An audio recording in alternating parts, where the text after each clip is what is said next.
नहीं, एक भी फायदा हो तो मुझे बता दो। मैं आपसे दोस्ती करूंगा, कभी आपके शहर से गुजरा तो मुझे आपके घर में गिलास भर पानी मिल जाएगा, 2 रोटियां मिल जाएंगी, रात के रहने की व्यवस्था आप करवा देंगे यदि दोस्ती है तो। और दुश्मनी है तो मुझे तो पानी भी नसीब नहीं होगा। इसलिए दोस्ती करिए, दुश्मनी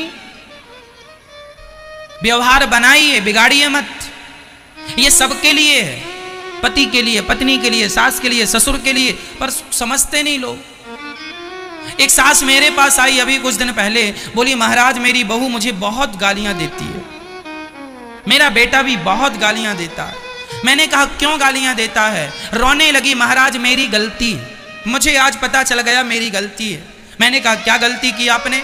बोले जब मेरे पति थे, मेरे पति के पास पैसा था, हम दोनों पति पत्नी आनंद से रहते थे। बहू आई, हमने बहू को खूब परेशान किया, पैसे का जलवा दिखाया, पैसे की अकड़ दिखाई और बहू खूब परेशान किया, उसे खूब तंग किया। बेटे को बहू से हमने कई बार लड़ाने की कोशिश की, झूठ मूठ का, लेकिन दिन बदलते देर नहीं लगे। कुछ दिन पहले मेरे पति चले गए और चले जाने के बाद मैं अकेली पड़ गई। और अब बहू जितना अत्याचार मैंने उससे किया था उसके साथ एक एक का बदला ले रही है। मैं रो रही हूं, पर मुझे पता है कि ये मेरे ही कर्मों का दंड है। सच्ची बता रहा हूं, बिल्कुल सच्ची घटना है। मिला दूं आप कहो तो सास से मैं। इसलिए हम आपसे कहा करते हैं कि रिश्ते बिगाड़ने से कोई फायदा नहीं, गलत व्यवहार करने से कोई फायदा नहीं है। अच्छा व्यवहार कीजिए। आज आपका वक्त है, लेकिन याद रखिएगा यह वक्त सदैव नहीं रहता। समय सबका सदा एक सा नहीं रहता। दिन तो अर्जुन, युधिष्ठिर, इन लोगों के भी दिन बदले हैं, दिन तो रावण के भी बदले हैं, दिन तो भगवान राम के भी बदले हैं। धरती में आने वाला एक व्यक्ति बता दो जिनके दिन ना बदले हो। इसलिए मैया ये चमक सदा नहीं रहेगी, ये ठाट वाट सदा नहीं रहेगा, ये जय जयकार, ये इज्जत, ये सम्मान सदा नहीं रहेगी। जब तक परमात्मा चाह रहे हैं तब तक सब कुछ है, वो नहीं चाहेंगे कुछ नहीं रहेगा। राज राजे रहे ना वो रानी रही, ना बुढ़ापा रहा ना जवानी रही, वस्तु हर एक आनी व जानी रही, अंत में लखपति को ना धेला जुड़ा, हंस जब भी उड़ा तो अकेला उड़ा। कुछ नहीं बचा इस धरती में। तुम्हारा बचा क्या? कल मैया आप जब जवान थी तब आप 5 रोटियां 10 रोटियां दिन में खा लिया करती थी, दिन भर काम करती थी, दौड़ती थी, फिर भी थकती नहीं थी। और आज 4 सीढ़ियां चढ़ लेती हो तो सांस भरने लगती है। वो भी तुम्हारा ही वक्त था, ये भी तुम्हारा ही वक्त है। देख लो ना, ये है समय। देखा आपने, है ना? कई लोग बड़ी अकड़ रखते हैं, बड़ा अहंकार करते हैं, मैं ये मैं वो। मुझे पता है ये अकड़ थोड़े दिन की है। 2021 में अकड़ लोगे, 2030 में अकड़ लोगे, 2035 में अकड़ लोगे, 40 आते आते ढलने लग जाओगे। 12 बजे सूर्य भगवान गर्म होते हैं, 1 बजे भी गर्म होते हैं, 2 बजे भी गर्म होते हैं, 3 बजते ही जरा सूर्य भगवान की गर्मी भी ठंडी होने लगती है। जब अकड़ सूर्य भगवान की नहीं चली तो गर्मी तुम्हारी और हमारी क्या चलेगी? अकड़ तुम्हारी और हमारी चलेगी?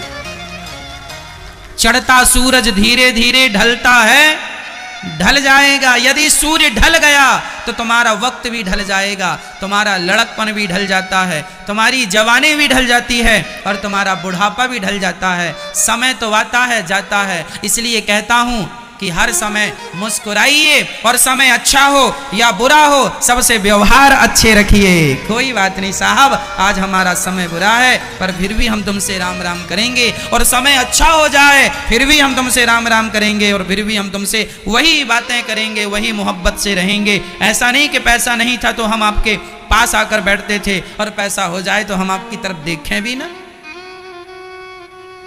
इसलिए समय बदलता है, ये सत्य है, लेकिन तुम ना बदल जाना। तुम जिस दिन बदल गए तुम्हारा समय उसी दिन बदल जाएगा। इसलिए हर हाल में प्रसन्न रहा करो और भगवान का धन्यवाद दिया करो। अकड़ किसकी रही है कि तुम्हारी और हमारी रहेगी? जवानी किसकी रही है कि तुम्हारी और हमारी रहेगी? पैसा किसका रहा है कि तुम्हारा और हमारा रहेगा? बताओ, जो कल तक बड़े करोड़पति अरबपति हुआ करते थे, आज लाले पड़े हैं कि नहीं? हाँ या ना? और जिनके पास कुछ नहीं था, आज वो रईस हो गए।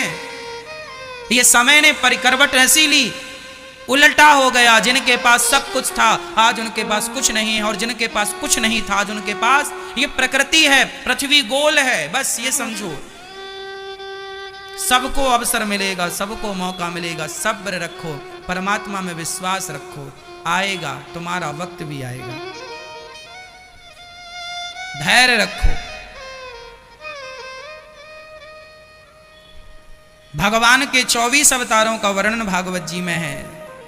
सनक सनंदन सनातन सनत कुमार पहला, वाराह दूसरा, नारद जी तीसरा, नर नारायण कपिल देव जी, दत्तात्रेय जी, यज्ञ भगवान, ऋषभ देव जी, पृथु भगवान, कक्षप भगवान, धनवंतरी, मोहिनी, नरसिंह, वामन, परशुराम जी, व्यास जी, श्री राम जी, बलराम जी, श्री कृष्ण, बुद्धावतार, हरि, हयग्रीव, कल्की और मत्स्य भगवान।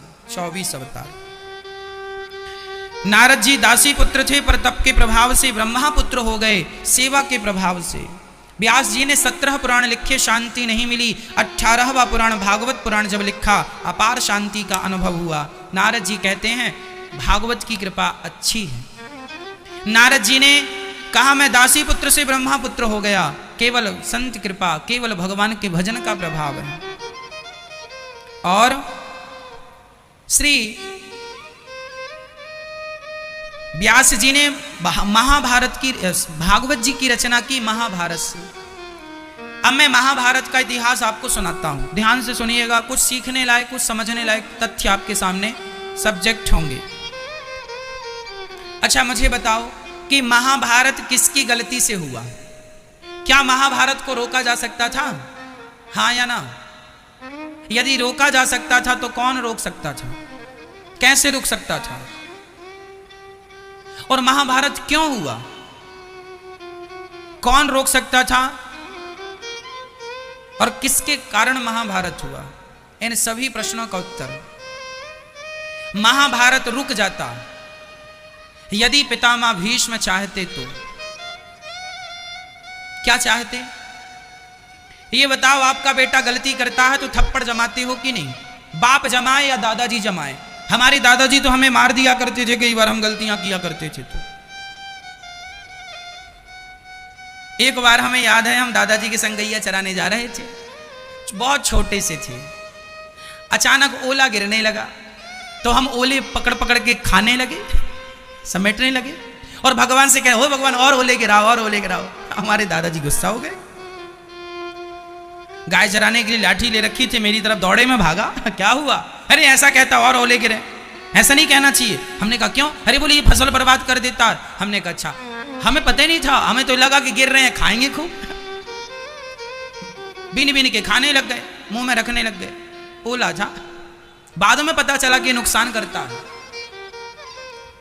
गलती करने पर हमारे दादाजी हमें डांटते थे, गलती करने पर हमारे पिताजी हमें डांटते हैं।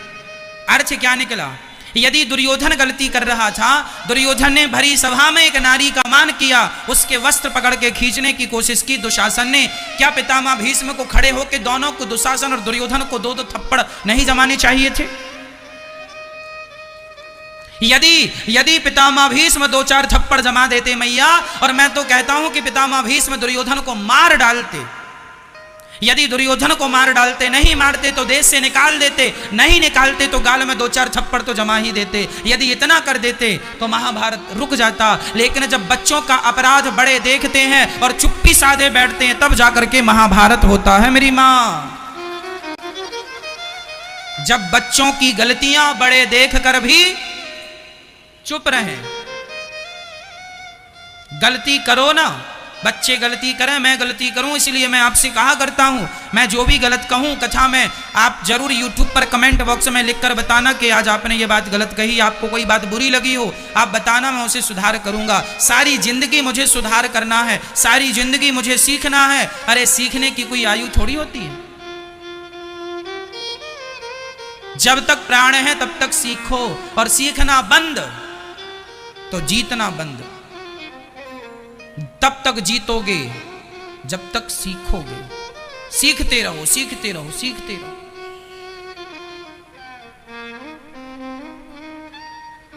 सीखना चाहिए।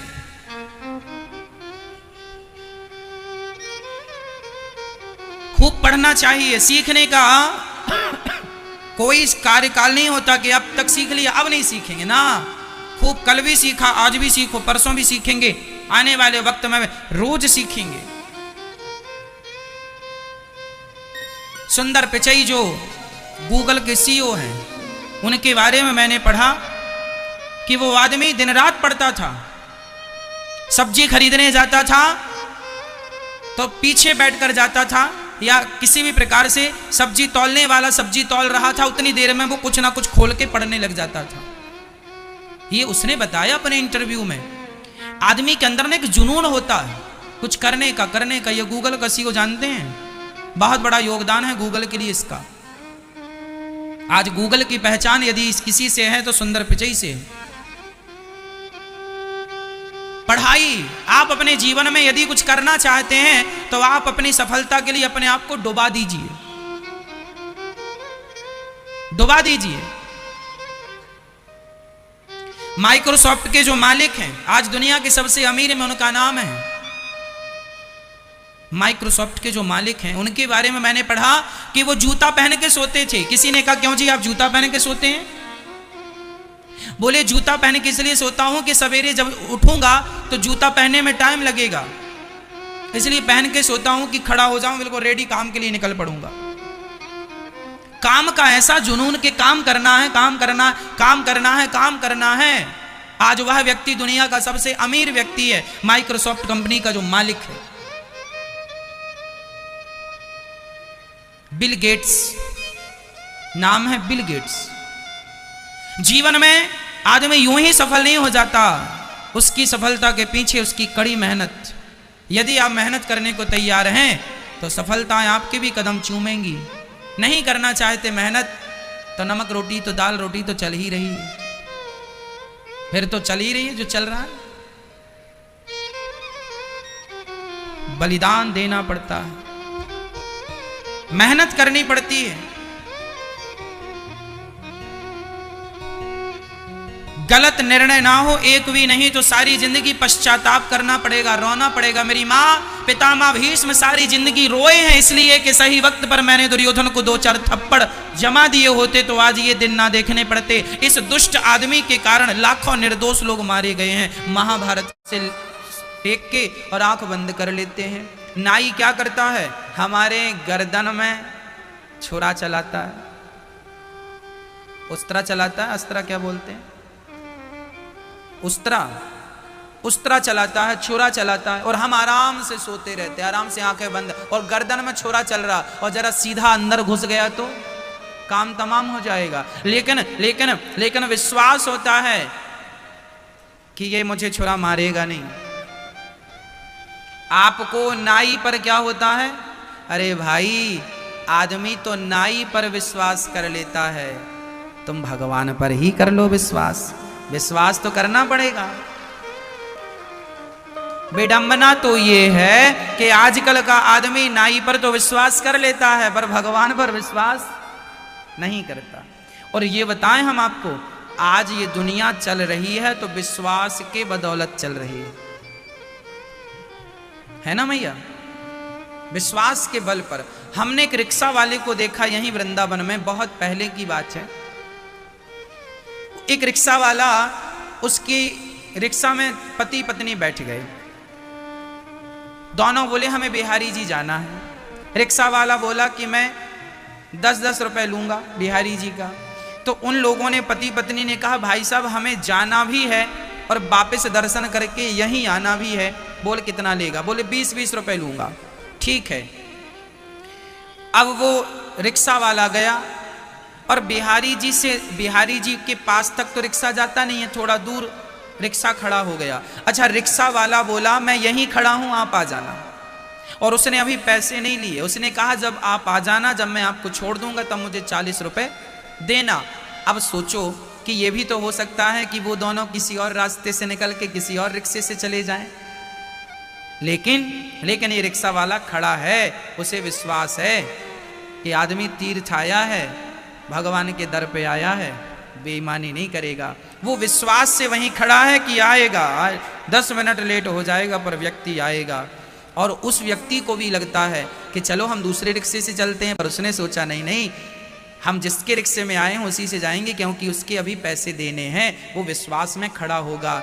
ये व्यक्ति उसके विश्वास के भरोसे है और वह व्यक्ति इसके विश्वास के भरोसे है। सच्ची कहूँ तो आज भी इस कलयुग में इतनी बेईमानी होने पर भी ये धरती विश्वास के बल पर टिकी हुई है। आज भी ये विश्वास है। इसलिए हम कहा करते हैं भक्तों, एक बाप अपने बेटे पर विश्वास करता है, एक पिता अपनी बेटी पर विश्वास करता है, एक पति अपनी पत्नी पर विश्वास करता है, एक पत्नी अपने पति पर विश्वास करती है, और एक भक्त अपने भगवान पर विश्वास करता है, एक शिष्य अपने गुरु पर विश्वास करता है।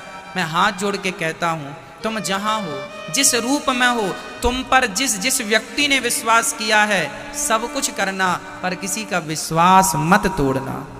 ईश्वर कहां है? ईश्वर का दूसरा रूप विश्वास है। ईश्वर का दूसरा रूप क्या है? विश्वास। विश्वासो ही फलदायक, गीता का वचन है। विश्वास ही फल देता है। इसलिए किसी का विश्वास ना तोड़ना, ना पति का, ना पत्नी का, ना गुरु का, ना शिष्य का, ना तो पिता का, ना पुत्र का, कोई किसी का विश्वास ना तोड़े। और मैं आपको एक बात विश्वास से कहता हूं कि यदि आप ये ठान लें कि हम किसी का विश्वास नहीं टूटेंगे, तो जमाने में राम राज्य आए ना आए, पर तुम्हारे जीवन में राम राज्य जरूर आएगा। यदि तुमने किसी का विश्वास नहीं तोड़ा और नहीं टूटने दिया, तो बस ये याद रखिएगा, ये धरती आज भी विश्वास पर टिकी हुई है। लाख बेईमान होंगे जमाने में, लाख बेईमानी करने वाले लोग होंगे, पर फिर भी विश्वास, और आज भी ईमानदार लोग हैं, अच्छे लोग हैं। बस ये धरती आप जैसे अच्छे लोगों पर टिकी है। और कहीं आप लोग ही बेईमानी करने लगे, विश्वास तोड़ने लगे, तो पृथ्वी रोएगी कि मैं तुम्हारे बल पर ही तो टिकी थी और तुम ही गलत कर गए। इसलिए कभी किसी के साथ गलत ना करना, विश्वास ना तोड़ना किसी का। विश्वास ईश्वर का रूप है, बस ये याद रखिएगा। तो भगवान सबके भीतर हैं, किस रूप में? आत्मा के रूप में। आपके अंदर विश्वास है तो भगवान है, नहीं विश्वास नहीं भगवान। सच्चिदानंद रूपाय विश्वोत्पत्त्यादि तवे। भगवान का तीसरा रूप है आनंद। भगवान को क्या कहते हैं? नंद के आनंद भयो जय कन्हैया। भगवान का एक नाम है मैया आनंद। जो आनंद सिंधु सुख राशि सी करते त्रैलोक्य सुपास। जो व्यक्ति आनंदित रहता है, खुश रहता, इसलिए हम कहा करते हैं कि होंठों पे मुस्कान बना के रखा करो और हर हाल में खुश रहा करो। क्योंकि सच्ची बताएं मैया जी, आपकी होंठों की मुस्कान ही ईश्वर का रूप है। हमेशा मुस्कुराते रहा करो, क्योंकि भगवान का एक नाम है आनंद। लोग कहते हैं ना, नंद के आनंद भयो जय कन्हैया। कोई ये थोड़ी कहता नंद के कृष्ण भयो, कोई ये थोड़ी कहता नंद के छोरा भयो, सब कहते हैं नंद के आनंद भयो। भगवान का नाम है आनंद, इसलिए हर हाल में आनंद से रहा करो, स्माइल बनी रहे। आपकी सबसे बड़ी सुंदरता है आपके होंठों की मुस्कान। जो व्यक्ति सदा मुस्कुराता है, भगवान की कृपा से वो सदा मुस्कुराता ही है। अच्छा, कई लोग होते हैं, दो प्रकार के लोग होते हैं, जरा ध्यान से सुनना। एक बच्चा था छोटा सा, उसे कोई छू देना तो रोने लग जाता था, और कोई गोद में ले तो खूब रोता था। माँ बड़ी परेशान, दिन भर रोता था, दिन भर। एक दिन माँ उसको लेके चली गई किसी की शादी में। वहां उसकी सखी ने कहा आजा आजा आजा आजा बेटा आजा आजा। रोने लगा। माँ ने चुप कराया, टॉफी ले ले, खिलौने ले ले, ये ले ले, वो ले ले, चुप हो जा। चुप नहीं हुआ। माँ को बहुत गुस्सा आया, दिन भर रोता है, दिन भर कोई बिना कुछ के रोता है, करता रहता। माँ ने उसे बिठाया और बढ़िया कस के गाल में 2-4 और जमाया। रोता तो है और रो, ले प्रसादी। एक गाल में खूब, दूसरे गाल में भी खूब जमाया, रोने दिया। मम्मी जाके बढ़िया रसगुल्ले खा रही है। एक बच्चा वो होता है जो बात बात में रोता है, और कुछ बच्चे ऐसे होते हैं जो सदा हंसते मुस्कुराते रहते हैं। आप जरा सा प्यार से देखेंगे तो वो आपकी गोद में आ जाएंगे, आपके संग खेलने लग जाएंगे। कुछ बच्चे हंसमुख होते हैं, हंसते रहते हैं, मुस्कुराते रहते हैं। आप बताइए आपको कौन से बच्चे पसंद है, जो हमेशा रोते रहें वो, या जो सदा हंसते रहें वो? आपकी पसंद क्या है मैया? कौन से? जो सदा हंसते रहते हैं वो बच्चे सबको अच्छे लगते हैं। उसी प्रकार जो सदा हंसता रहता है वह भक्त भगवान को बहुत अच्छा लगता है कि ये हर हाल में पॉजिटिव रहता है, ये हंसते रहता है, खुश रहता है। हानि लाभ तो अपनी जगह आएगा जाएगा, प्रकृति का नियम है कि हानि है तो लाभ होगा, लाभ है तो हानि, हानि लाभ तो आएगा जाएगा, दिन रात की तरह है। लेकिन होठों की प्रसन्नता अखंड होनी चाहिए, हर हाल में खुश रहा करो। अच्छा, कुछ लोग ऐसे होते हैं कि बहुत कुछ होने के बाद भी मुंह फुलाए बैठे रहते हैं ना। एक सज्जन को 2 लाख का फायदा हो गया कारोबार में, तो किसी ने पूछा साहब बड़े खुश हो, आज तो 2 लाख का फायदा हुआ है। उसने कहा काहे की खुशी, हमारे पड़ोसी को 4 लाख का फायदा हुआ है। वो अपना सुख नहीं देख रहा है, वो दूसरों की खुशियों से जल रहा है कि उन्हें 4 लाख का फायदा कैसे हो गया। बड़ा दुखी है। कहने का अर्थ ये है मैया, जिसे प्रसन्न रहना है वो हर हाल में प्रसन्न रह लेता है, और जिन्हें दुखी रहना है उन्हें ईश्वर कितना भी दे दें पर वह दुखी ही रहते हैं। पर एक बात निश्चित है कि जो व्यक्ति सदा खुश रह, कहते हैं ना, खुश व्यक्ति की खुशी बढ़ती है और दुखी व्यक्ति का दुख बढ़ता है। जो आपके पास है वही बढ़ेगा, बस ये समझ के चलो। इसलिए पॉजिटिव रहो, खुश रहो। खुश रहेंगे तो खुशियां बढ़ेंगी, दुगनी होंगी, और दुखी रहेंगे, हर समय रोते रहेंगे तो क्या बढ़ेगा? दुख डबल हो जाएगा। कल कम रो रहे थे, आज ज्यादा रोएंगे, आज जितना कल ज्यादा। इसलिए सास गाली दे, बहू गाली दे, जमाना गाली दे, खुश रहो हर हाल में, प्रसन्न रहो, अच्छा कर्म करो, अच्छा काम करो, अपने आप को सफल बनाओ और मस्त रहो। जमाना क्या कहता है कहने दो, आप खुश रहो। जमाने के हाथ में अपनी चाबी ना दे देना। नहीं, कुछ लोगों की चाबी जमाने के हाथ में है, जरा हमने आपको कुछ कह दिया आप गुस्सा हो गए। मतलब आपकी चाबी हमारे हाथ में, हम जब चाहें तो यूं घुमा के आपको गुस्सा कर दें, जब चाहें तो यूं घुमा के आपको प्रसन्न कर दें। ये दूसरों को चाबियां ना दो, अपनी चाबी अपने पास रखो। जमा